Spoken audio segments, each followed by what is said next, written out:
naglalaro sa Ayla. So, nung isang araw pala nagpagupit ako, ayan yung ano ko, yung buhok ko, pinaikyan ko.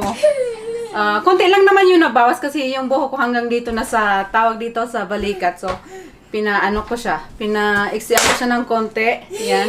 Mas gusto ko na ngayon yung maiksi yung buhok ni sa Ayla naglalaro. Mag-Walmart haul tayo. Ayan.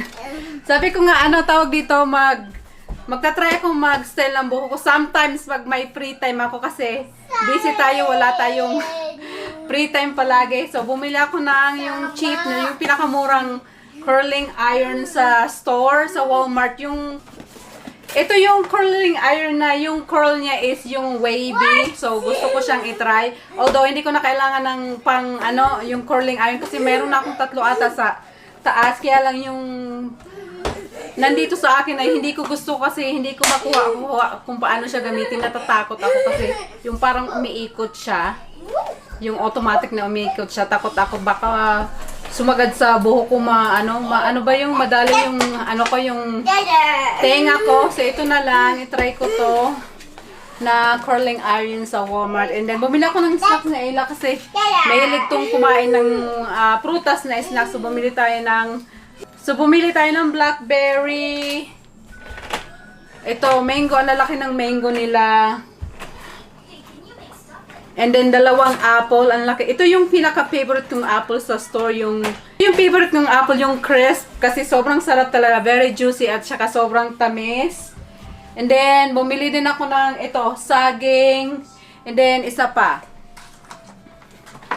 Ito yung favorite ko ngayon bilhin sa store.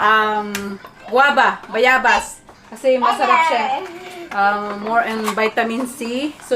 So ito yung binili ko sa store bago ako umuwi. Sabi ko, bibili ako ng konting snacks para kay Ayla. And then, yun nga, bumili ako ng pangkulot ng buhok kasi gusto kong itry mag-style ng buhok ko. Sometimes, pag may free time tayo kasi, Diyos ko po, ang lola nyo. Wala akong time palagi. Sobrang busy ako palagi. So, tingnan natin kung may free time tayo.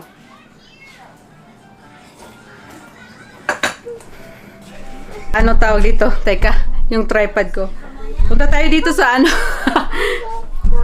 Okay. You go.